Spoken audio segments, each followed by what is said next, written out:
Please. Okay. Okay.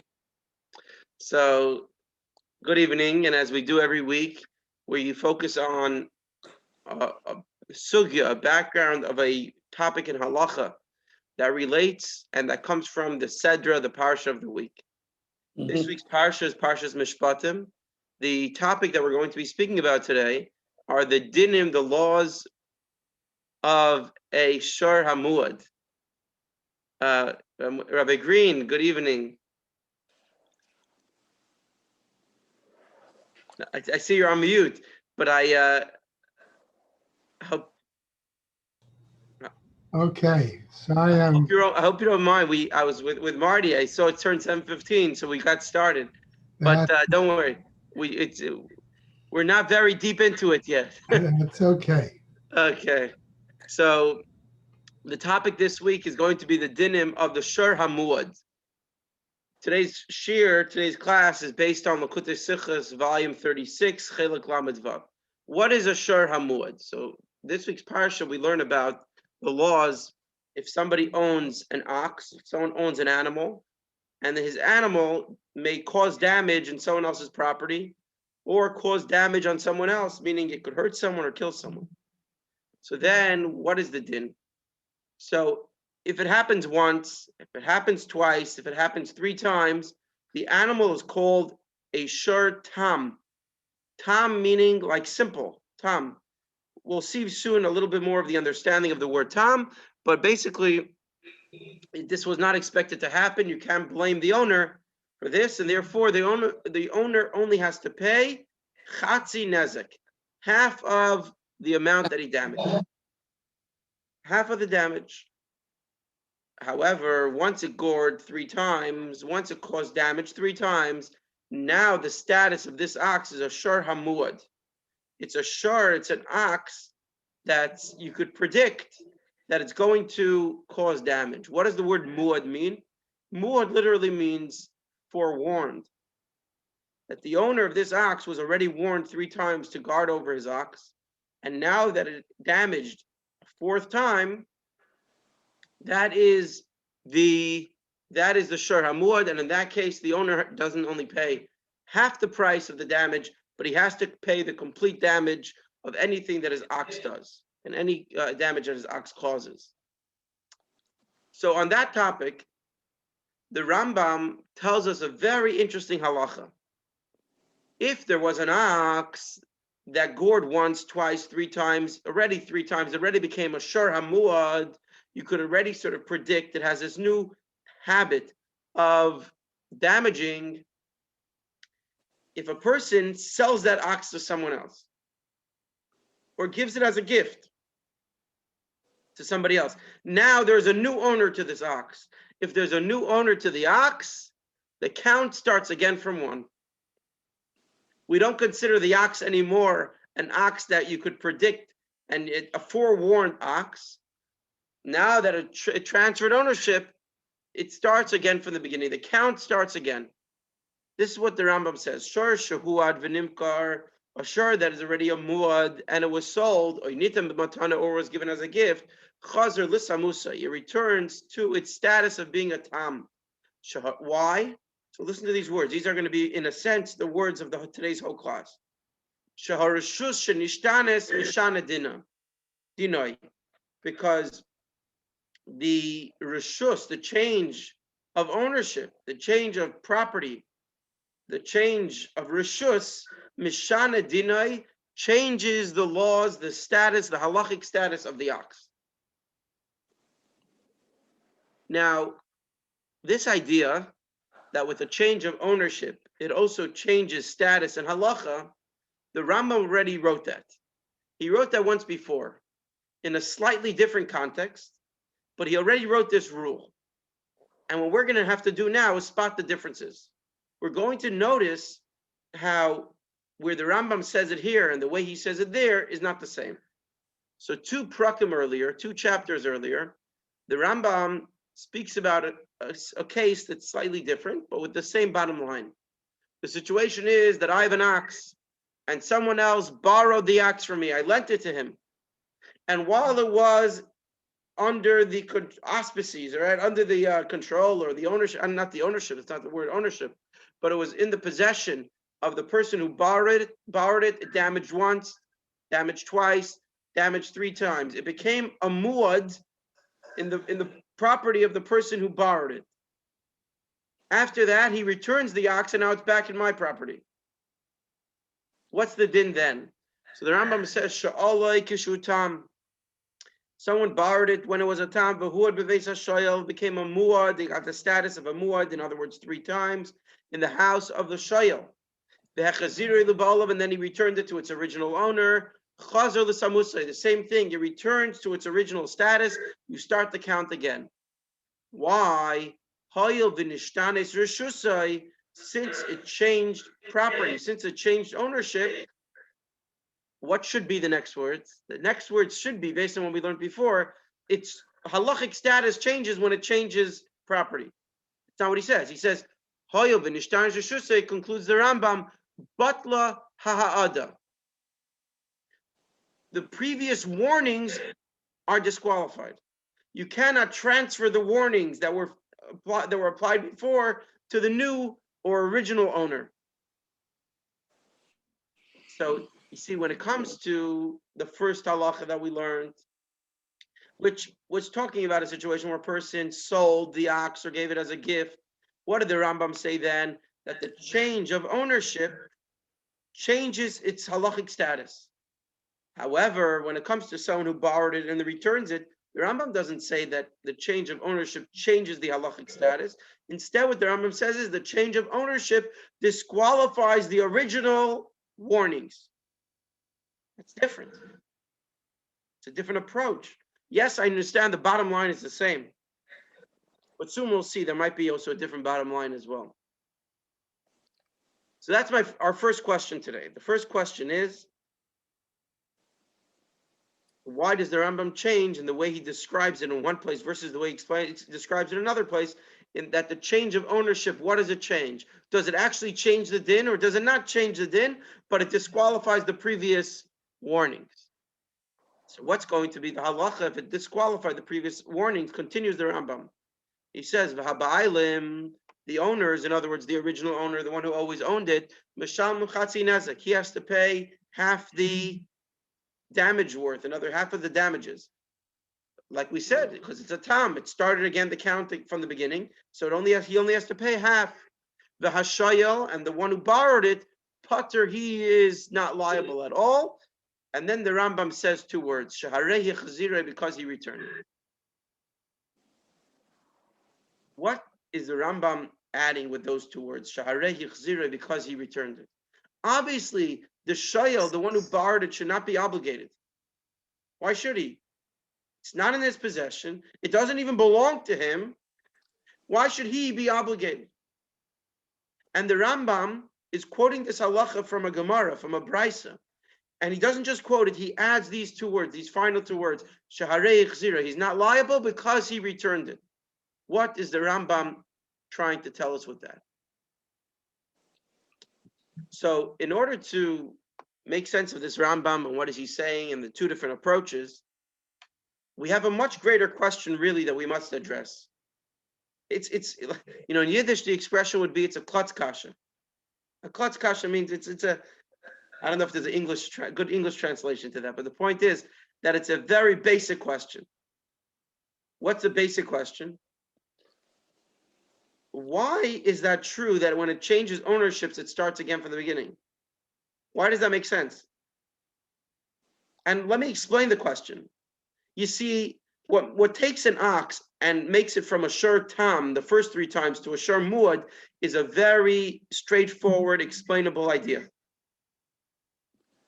It's a matter of habit. The ox now took on a new habit, a second nature. So what does it help that it was sold? What does it help that it was given as a gift? What does it help that it was lent? What difference does it make? Why is the change of ownership a change in din, a change in halachic status? So I want to read the words in the Rambam where he speaks clearly about the difference between a tam and a muad, so we'll understand where this question is coming from. Because this whole idea of a tam and a muad is a very explainable thing. And now you're telling me that if it's sold, you know what? It starts again. Why does it start again? So the Rambam says like this. He says, the term muad means something that is you're accustomed to do. You know, by the way, the word term muad is also used in Gemara for human beings sometimes. Like it says, Adam muad la'olam. A person is always considered a muad. You're always forewarned. That's why even if a person causes damage in the middle of their sleep, they're also liable. Why? Because we're always a muad. So muad means something that is we're accustomed to doing. It's our nature. The hamishana, and someone who changes, someone who deviates from their nature. And he did something that is typically not done. Kigain, for example, shor shenagach, an ox that gores. Or bites. Who a nikra tam? That's called a tam. In other words, it did something against its nature. And now once it changed, how about if it continues doing that change, it deviates once, twice, three times, then nasamuad. It took on a new nature. It became habituated in this new form. Muad lo'isei davar shehir gobai. As the pasuk says in this week's parsha, that after three times it becomes a shur nagach. It becomes an ox that gores. You see, an ox for it to gore is unnatural. Tell you the truth, sitting in yeshiva and learning a lot of times halachas of an ox that gores a cow, an ox that gores, you have this mistaken view that an ox typically gores. So, but now you learn a little more. You realize, no, it's not true. An ox doesn't gore.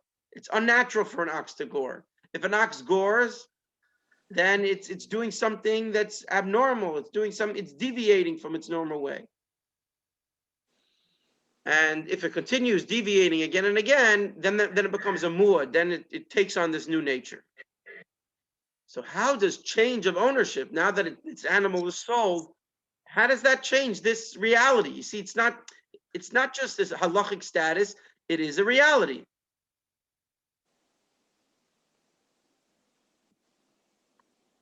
So the answer to this question is really that there are two approaches of how we could approach this answer. There is a well-known, one of the commentaries of the Gemara is known as the Meiri, he's one of the Rishonim. And the Meiri deals with this question very, very straightforward, very, very openly. And we'll get to that soon. That will be our second opinion, the Meiri. But before that, let's try to visit Rashi. Because while Rashi doesn't give us a lot of explanation to this idea, doesn't really explain it 100%, but he does allude to what the explanation might be. So let's see what Rashi does. Rashi in the Gemara, when it speaks about Rishus Mishana, the idea that a change of ownership changes the halachic status of the ox. Rashi says, he first explains what that means. He says, Muad sheyatzem Rishus zev nichlas liyad bailam acherim Rishus Mishana. The Rishus changes. In other words, once it's a muad and it was taken out of one ownership and give it to a new ownership, then Harishus, Mishana, the change of ownership also changes as din hada asai. It changes the laws of its warnings, the halachas of his warnings, the dinim of its warnings. So Rashi is not so clear what he means. A change of ownership changes the laws of its warnings, the warnings of this ox. So Rashi is a little bit cryptic, but he many times is. So let's try to understand what he's saying. Because Rashi is alluding to a beautiful understanding, really, in this week's parsha. This week's parsha, when it speaks about, introduces this idea of the difference between a shur tam, a shur, an ox that gored once, twice, but not yet three times. So, and then it says the difference between that and a shur hamuad, a shur that was warned. It says v'huad biva'alav. If it was warned biva'alav with its owners. What does that mean? So Rashi in Gemara, and he takes this from a from a Brisa in a Gemara, where the Brisa says as follows. Very interesting halacha. Say, for example, a person had an ox, and this ox is running wild. It gores one day. People come to the owner and say, what are you doing? You have to watch your ox.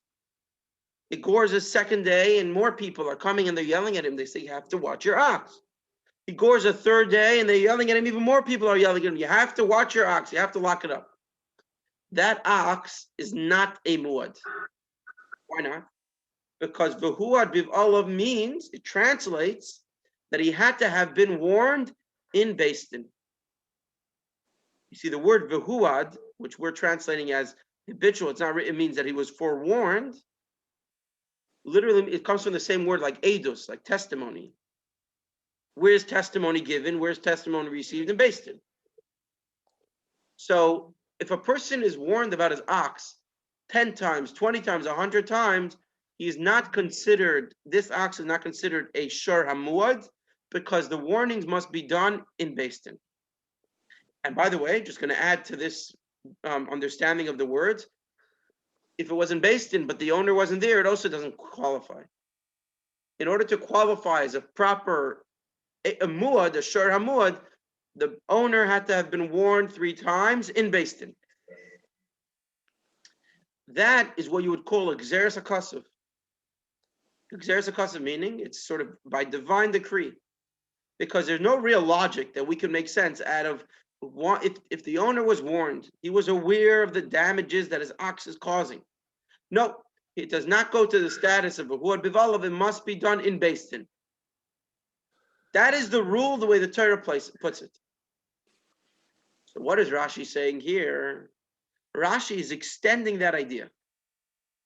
He's saying that if an owner was warned 3 times in Beis Din, but now it went to a new owner. The ox was transferred to a new ownership.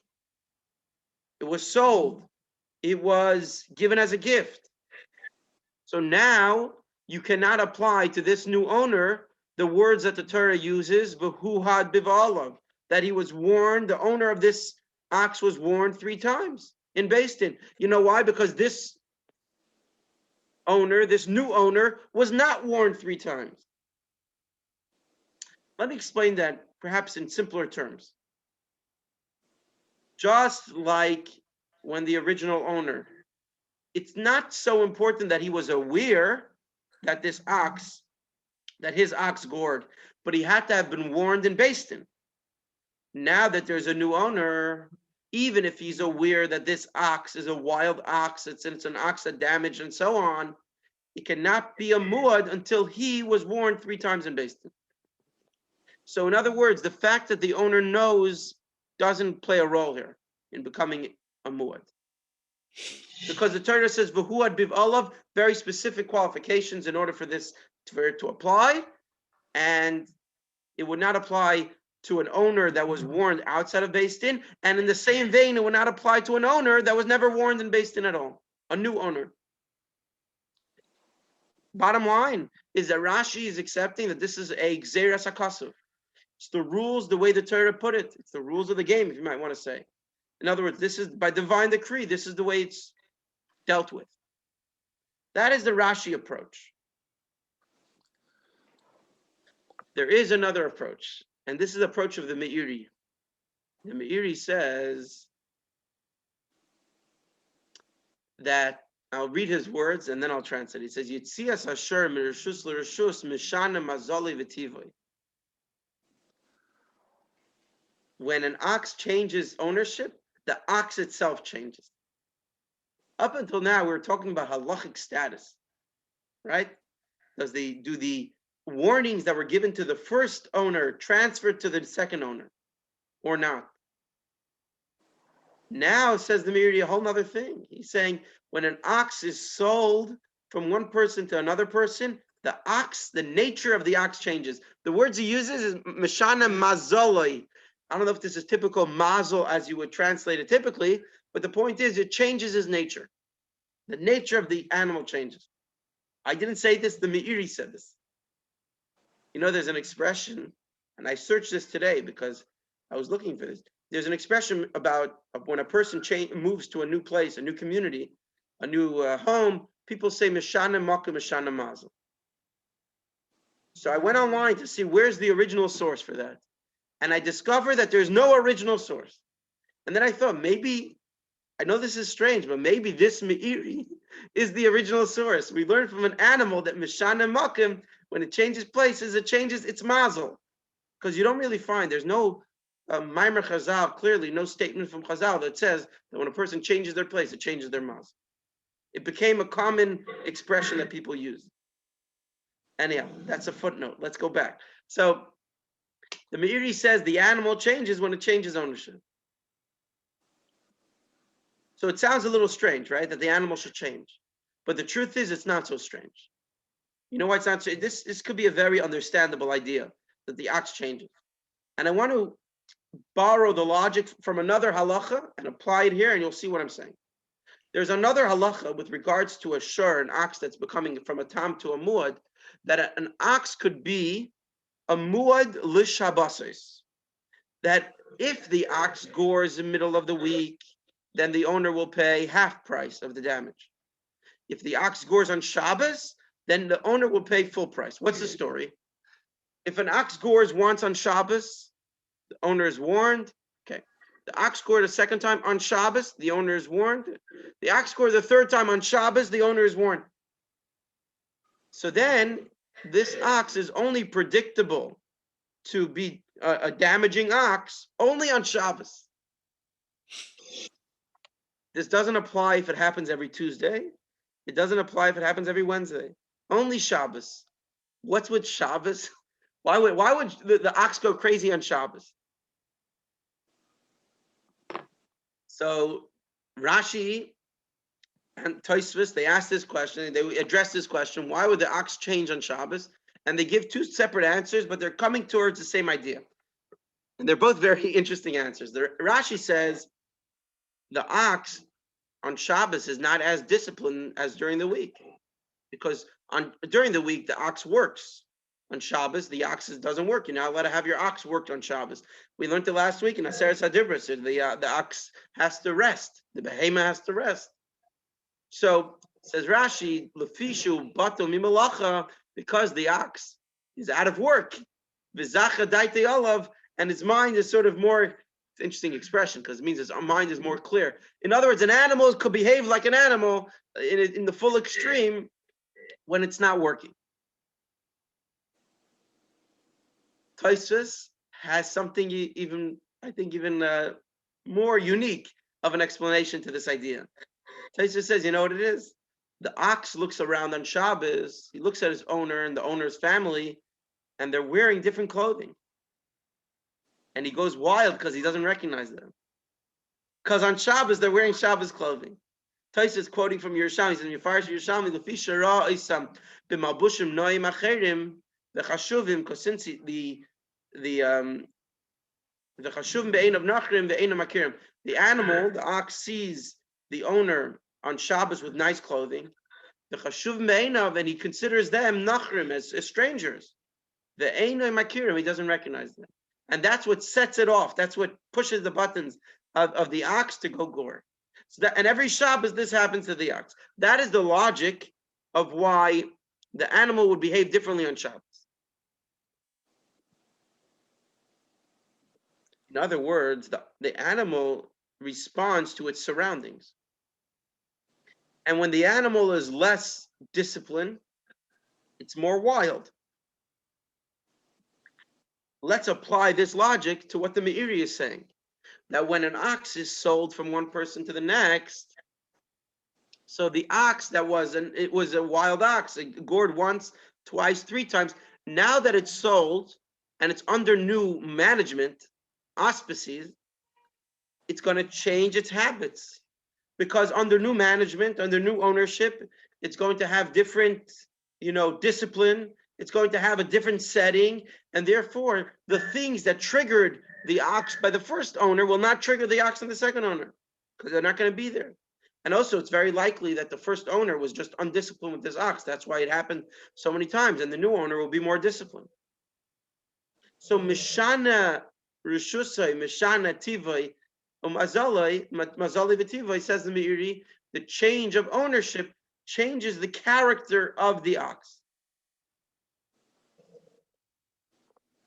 What do we have? We have basically the difference between Rashi and the Meiri.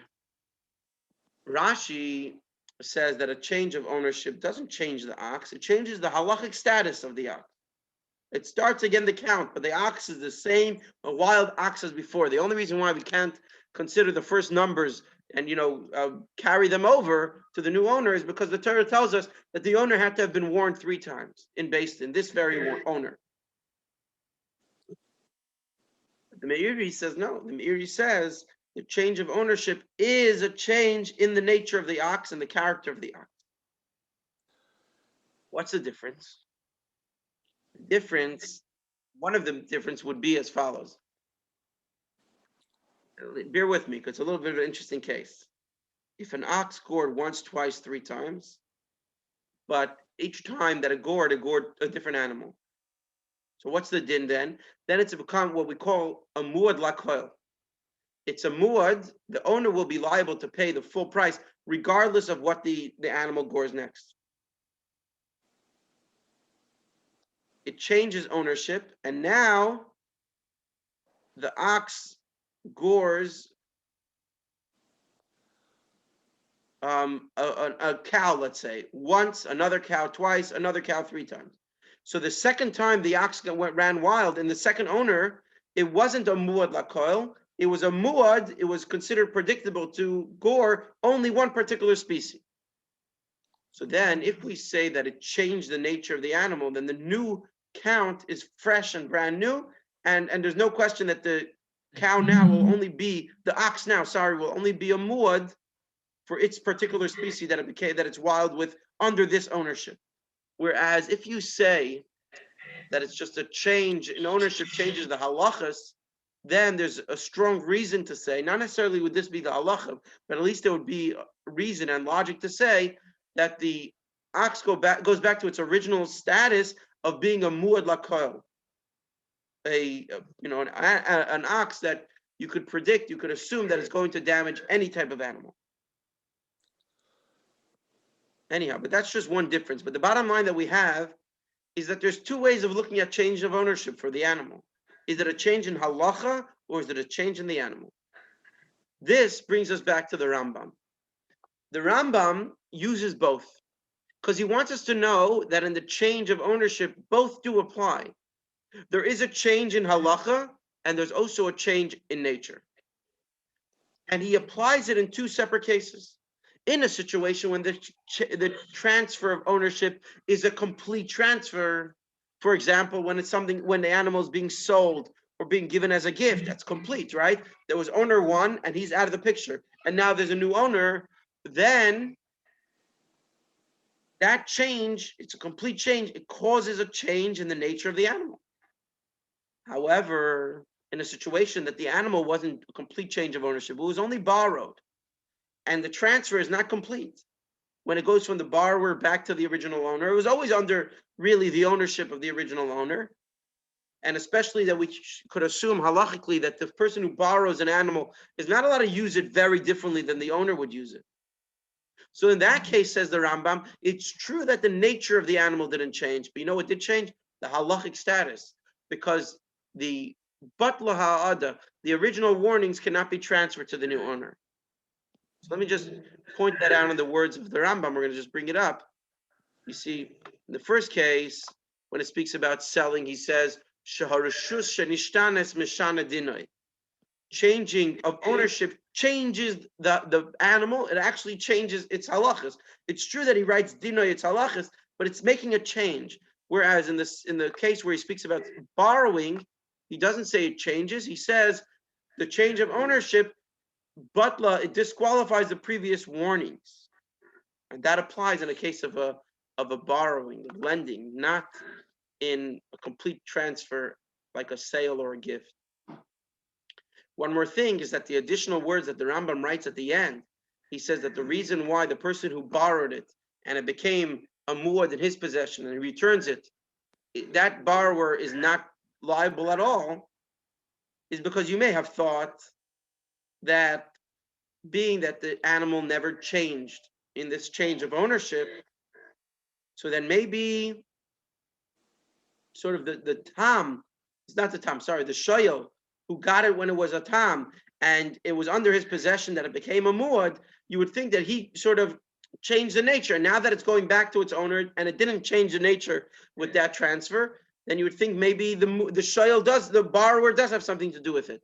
Says the Rambam, you're right, it doesn't change its nature, but hoyel v'yichziroi, since he gave it back, then we cannot transfer the liability. Why can't we transfer the liability?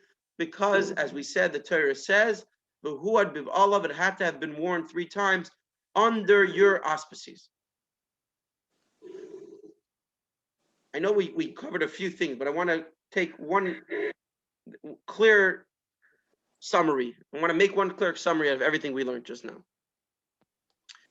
An ox, for it to gore is unnatural. It could be an ox, it could be an animal, but to gore, to cause damage, it's an unnatural thing for an ox to do that. If it does it, it's a tam. But if it gets habituated and does it again and again, then it becomes its nature and it becomes a muad. Now that the animal becomes a muad, how do you change that? How could you restore its original nature?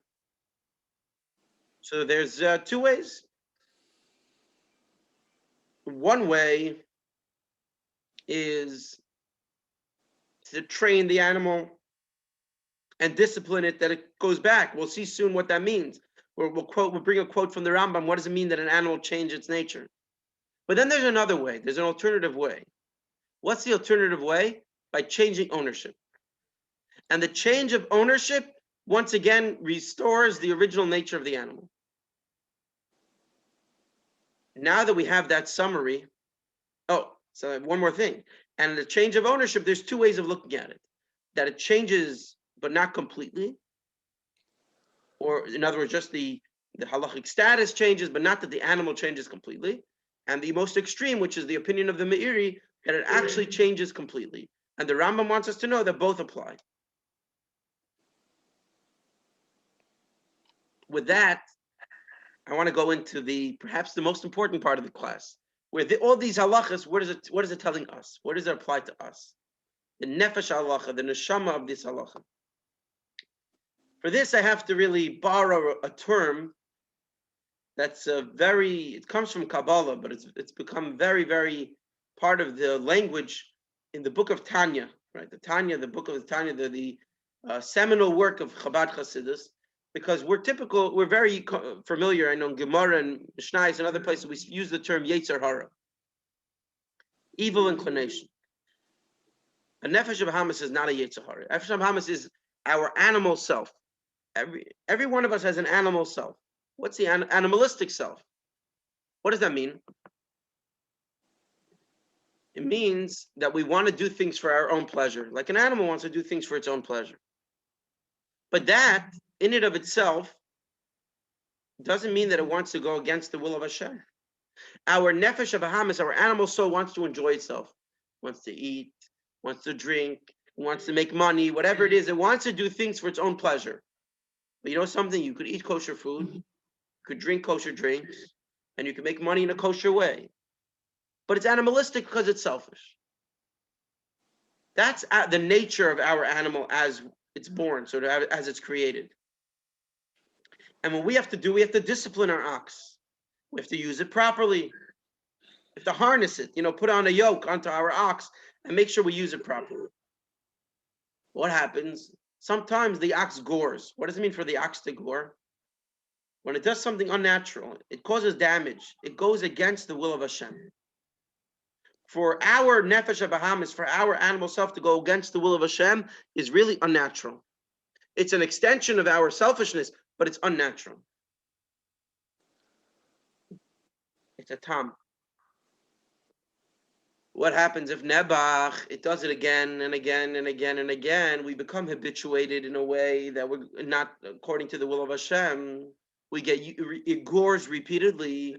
Then we become a muad. It sort of became now our new nature. Our new nature is not just to be selfish and try to be self-centered and enjoy our own lives, but it even causes damage to go against the will of Hashem, and that becomes our nature. So how do we deal with that? How do we deal with such a nature? So there's the regular way, and there's the alternative way. The regular way is got to change, like the animal that has to change. Train the animal, says the Rambam. What does it mean to train an animal? So let's just read the words. The Rambam says, "Behema shehuah da v'chazra b'midaber shehuah da l'blay chazal tamusaf." It goes back from its ways and it goes back to its status. Ketzad, what does that mean? For example, shor shehuah ligach v'chazra shloi ligach. It was goring and it stopped goring. Umei masi chazarasei. How do you know that it stopped goring? Achayu atinoikis mishtamshim bay. When children play with the animal, with the ox, ve'ein negech, and it doesn't gore. It changed its habits. It's interesting because the Rambam uses almost the very same terms when speaking about tshuva, about us having to do tshuva, changing our habits. The Rambam says that what is considered tshuva, what's complete tshuva, when a person is in the situation, the very similar situation that they were last time, and they committed the transgression, they committed the avera, and now they're in that same situation and they do not commit the transgression. They do not commit the avera. That's called tshuva. Very similar to the animal. However, we all know that's very, very difficult. It's very difficult to step by step. Obviously, we all work on it, but it's a lifetime's work to change our habits, to change our lifestyle. Tells us the Rambam, there is another way. There is another way for us to change our animal. What is that? Not that the animal changes directly, but we change the settings, we change the property, we change the ownership. How do we do that? Not that the animal changes, but we, the owner, changes. When we immerse ourselves in Torah, in mitzvahs, in davening, in holiness, by doing that, our animal is now in a new setting. It's under new management, it's under new ownership, it's under new auspices. So we're not necessarily dealing with every character flaw that we have trying to fix it. We take another approach. We change ownership.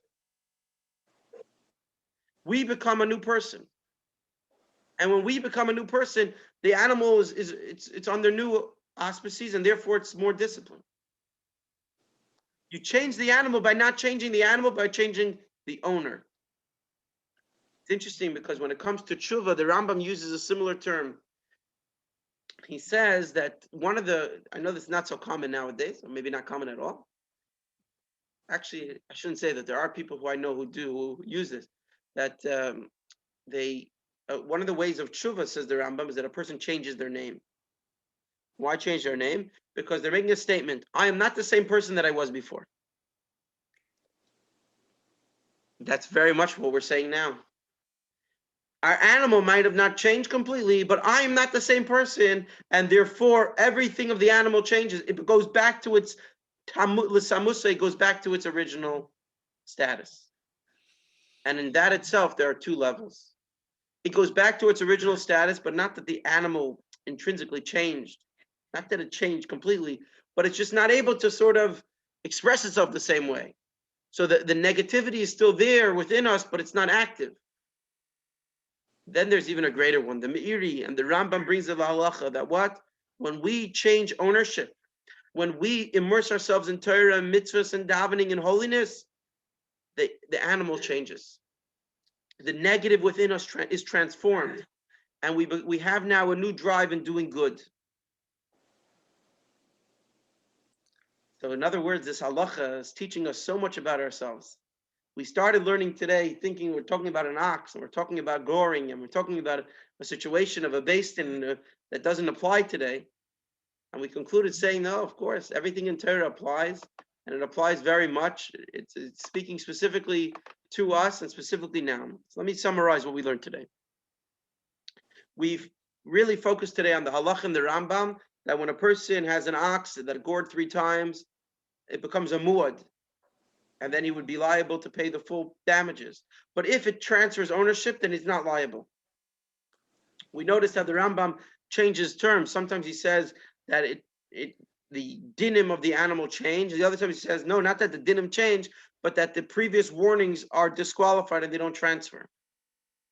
We try to understand the difference, and we realize that the difference comes down to two ways of understanding why a change of ownership makes a difference. You had the Rashi approach, and you had the Meiri approach. The Rashi approach was that the Torah tells us that the owner had to have been warned 3 times, and the new owner was not warned 3 times. So it's a halachic change. It's a change in status of halacha. The Meiri approach is much more. He says, no, the animal actually changes. We explained the Rashi's approach, and we explained the Meiri's approach. And we saw how the Rambam is addressing these two. The Rambam addresses these two. In the case of a sale, he uses the expression that the Meiri uses, that it changes the animal. And in the case of a borrowing, he says it doesn't change the animal, but the halachas of the animal changes. The dinim change. When we finished learning this halacha, we said, oh, this is talking to us. We all have an animal. And for our animal, it's unnatural to go against the will of Hashem. The problem is when it takes on a new nature, and that becomes its new nature of going against the will of Hashem. What are we to do then? So we could go the long way, and the long way is to train our animal step by step to change. And we hopefully, that's our lifetime. We do work on ourselves every single day. But then there's another approach that the Rambam wants us to know about. We could change our animal by changing ownership, by changing us, the owner, by putting ourselves into Torah, more mitzvahs, more davening, and a new world of holiness. The animal is lost. It's not familiar with this territory, and therefore returns to its original nature. In that itself, it could return in a sense that it's there but not active, or it could completely be transformed to be used for good, for the service of Hashem. Thank you very much, everybody, for coming out tonight to learn Torah, and I hope we will take this inspiration and this message, and we should only be gesund, healthy, and well. And I'm looking forward, I don't know when, but I'm looking forward for the time that we can get together in person to learn. I don't know if maybe we're enjoying in the comfort of our home so much that I don't know if we'll go back. But in any case, I would really love one day, at least, when the right time comes, that we could get together and learn in person in the shul in Torah. Thank you very much, everybody. Beautiful. Rabbi, that was really beautiful. So nice. Thank you so much. All right.